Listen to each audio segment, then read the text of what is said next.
আসসালামু আলাইকুম। আমি রাতুল আছি আপনাদের সাথে এবং গত বছর OnePlus Nord অরিজিনাল সেটা রিলিজ করার পর মিড রেঞ্জ মার্কেটে কিন্তু OnePlus যথেষ্ট সাকসেসফুল ছিল ডিভাইসটা নিয়ে। তো বেসিক্যালি তারই একটি সাকসেসর আজকে আমাদের হাতে রয়েছে হুইচ ইজ OnePlus Nord 2।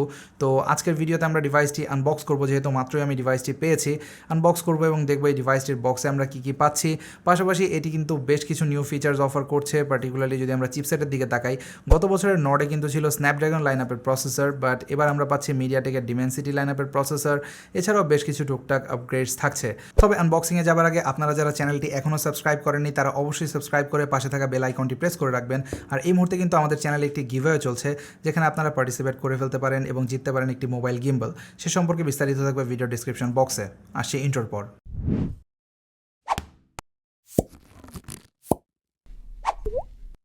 আমাদের আজকের এই ভিডিওটি স্পন্সর করেছে tech and talk BD. Bashundhara city এবং যমুনা ফিউচার পার্কে রয়েছে তাদের শপ, এবং তাদের কাছে আপনারা এই OnePlus Nord 2 ডিভাইস সহ আরও বিভিন্ন স্মার্টফোন পেয়ে যাবেন বেশ সুলভ মূল্যে। তাদের সম্পর্কে বিস্তারিত থাকবে ভিডিও ডিসক্রিপশন বক্সে। তো এই হলো OnePlus Nord 2 এর box. Let's remove the plastic. তো বক্সটি ওপেন করে প্রথমেই আপনারা পেয়ে যাবেন OnePlus Nord 2 ডিভাইসটি, এবং আমার যে রিভিউ ইউনিট এটির কালার গ্রে সিয়েরা, এই কালারটি পার্টিকুলারলি আমার কাছে বেশি ভালো লেগেছে সবগুলোর তুলনায়। দেন এর পরের কম্পার্টমেন্টে আপনারা পাচ্ছেন একটি এনভেলপ, যেখানে রয়েছে কিছু পেপার ওয়ার্ক, একটি সিম ইজেকশন টুল এবং পাচ্ছেন একটি সিলিকন কেস। এবং লাস্ট এই কম্পার্টমেন্টে পাচ্ছেন একটি USB type A to type C cable, যেটি অফকোর্স আপনার OnePlus-এর যে ফাস্ট চার্জিং সেটি সাপোর্ট করবে।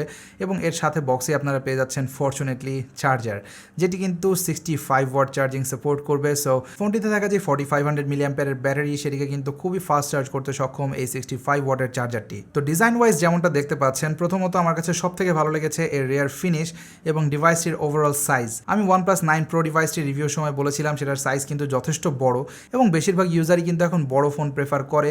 সো তাদের জন্য হয়তো এটা বড় কোনো আপগ্রেড না OnePlus Nord অরিজিনাল যেটা ছিল সেটার থেকে, কারণ সেটাও কিন্তু খুব বেশি বড় সাইজের কোনো ফোন ছিল না। যদিও 6.43 ইঞ্চ ডিসপ্লে, এটা আমার কাছে মোর দেন এনাফ মনে হয়। বিল্ড কোয়ালিটি নিয়ে যদি বলি, OnePlus Nord 2 ডিভাইসটি আপনি হাতে ধরেই ফিল করতে পারবেন যেটা একেবারেই প্রিমিয়াম একটি ফোন, কারণ এটাতে কিন্তু ফ্রন্ট অ্যান্ড রেয়ার বোথ সাইডে গ্লাস স্যান্ডউইচ থাকছে। যদিও সাইডের ফ্রেমটা সারপ্রাইজিংলি প্লাস্টিক। এটা ভালো দিক আবার খারাপ দিক কিছুটা, কারণ আপনার হাত থেকে পড়ে যদি বাম্পারে ইম্প্যাক্ট করে সেক্ষেত্রে কিন্তু ইম্প্যাক্ট রেজিস্ট্যান্সটা বেটার থাকে মেটালের তুলনায়, অর্থাৎ আপনার গ্লাস ভাঙার চান্সটা কিছুটা হলেও কম থাকবে। আর অন্য দিক থেকে চিন্তা করলে এটা ডিউরেবিলিটি ডেফিনেটলি কম মেটালের তুলনায়। এছাড়া ফোনটির বাটনস অ্যান্ড পোর্টস নিয়ে কোনো রকম কম্প্রোমাইজ থাকছে না। লাইক এতে কিন্তু আপনারা বাজেট ওরিয়েন্টেড যে OnePlus ডিভাইসগুলো রয়েছে, যেটাতে আমরা অ্যালার্ট স্লাইডারগুলো দেখি না, সেটাও কিন্তু এখানে আপনারা পাচ্ছেন। সো এখানে কোনো রকম কর্নার কাট ডাউন থাকছে না, অন্তত আইও পোর্টগুলোতে। লেফট সাইডে আপনারা ভলিউম রকার পেয়ে যাচ্ছেন, যেটি কিন্তু যথেষ্ট ট্যাকটাইল ফিডব্যাক দিয়েছে। আপার পোর্শনে জাস্ট একটি সেকেন্ডারি নয়েজ ক্যান্সেলিং মাইক্রোফোন, এবং বটম পোর্শনে আপনারা পাচ্ছেন প্রাইমারি মাইক্রোফোন, থাকছে টাইপ সি পোর্ট, থাকছে bottom firing speaker, and of course এই ফোনটিতে কিন্তু স্টিরিও স্পিকার আপনারা পাচ্ছেন, যেটি আপনার ইয়ারপিসের সাথে মিলে আপনাকে স্টিরিও সাউন্ড প্রোভাইড করবে। তো এটার সাউন্ড কেমন সেটা আমরা অবশ্যই টেস্ট করব। তবে এই ফোনটির ডিজাইনের সব থেকে বেস্ট পার্ট আমার কাছে লেগেছে এর রেয়ার ফিনিশ, কারণ এটি কিন্তু আপনাকে টোটালি একটা ফ্ল্যাগশিপ ফিল দেবে। আমি যদি OnePlus 9 Proর কথা বলি, সেটাতে আমরা যেরকম ফিল পেয়েছি, বা সেটাতে যেমন একটা খুবই ফিঙ্গারপ্রিন্ট রেজিস্ট্যান্ট ম্যাট ফিনিশ ছিল, এটাতে আপনারা এক্স্যাক্ট সেম ফিনিশ পাচ্ছেন। তাছাড়া রেয়ার পার্টটি যথেষ্ট পরিমাণ কার্ভ, যার কারণে হাতে কিন্তু খুবই কমফোর্টেবলি গ্রিপ করা যায়। আর ক্যামেরা ডিজাইনটা যদি আপনারা লক্ষ্য করেন, এখানেও কিন্তু আপনারা দেখতে পাবেন OnePlus 9 লাইনআপের যে ডিজাইন ল্যাঙ্গুয়েজ সেটাই ইমপ্লিমেন্ট করা হয়েছে।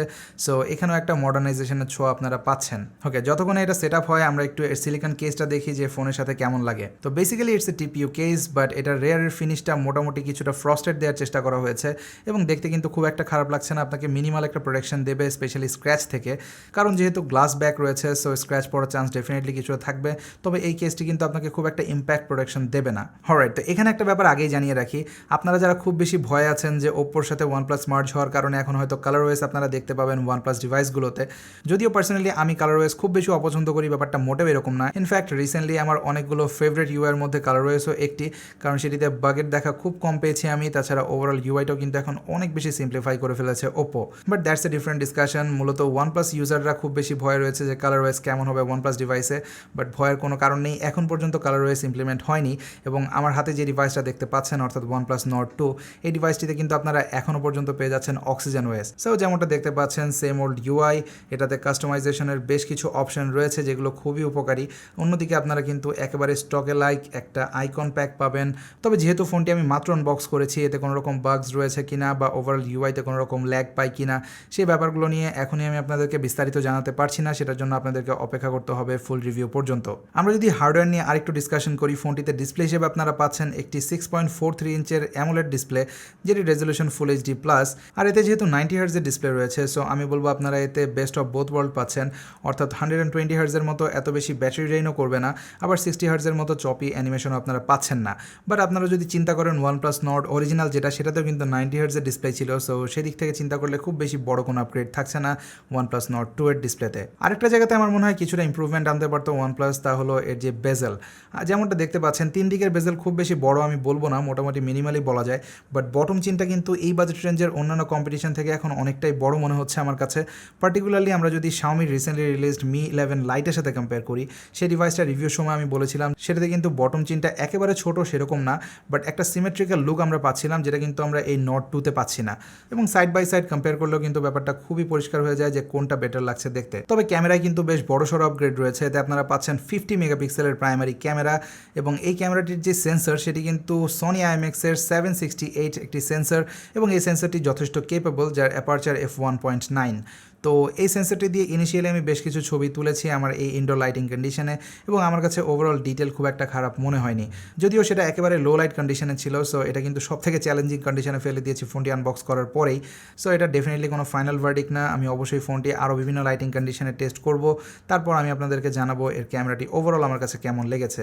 এছাড়াও এতে 8 মেগাপিক্সেলের একটি আলট্রাওয়াইড ক্যামেরাও আপনারা পাচ্ছেন, এবং সাথে থাকছে একটি 2 মেগাপিক্সেলের মনোক্রোম সেন্সর, যেটা ডিটেল ইনক্রিজ করতে হেল্প করে, বাট এগেইন এগুলো টেস্ট করতে হবে।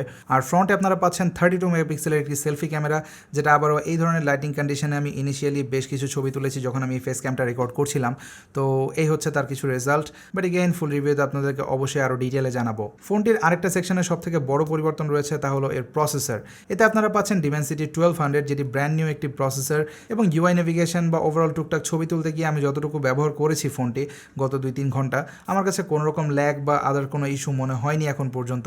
বাট এটাকে আমি খুব বেশি ইন্টেন্সিভ টেস্ট করিনি বা খুব বেশি ইন্টেন্সিভ কোনো কাজে ব্যবহারও করিনি, এবং ইনিশিয়াল ইমপ্রেশনে অবশ্যই এটাকে খারাপ বলা যাবে না, এটা মিড রেঞ্জের যে কোনো প্রসেসরকে টেক্কা দিতে সক্ষম বলে মনে হচ্ছে আমার কাছে। তবে এতে থাকা যে 4500 মিলিঅ্যাম্পিয়ারের ব্যাটারি, এটা কতটা বেটার পারফরমেন্স দেয় সেটাই সব থেকে বড় কনসার্ন, কারণ এই বাজেট রেঞ্জে কিন্তু অনেক ইউজারই রয়েছে যারা গেম খেলার জন্য ফোনটি কিনবে, এবং তাদের কনসিডারেশনের টপে রয়েছে OnePlus Nord 2, কারণ এর যে প্রসেসর সেটি কিন্তু যথেষ্ট কেপেবল, বাট একই সাথে কিন্তু ব্যাটারি সাপোর্টটাও খুবই প্রয়োজন হয় গেমারদের।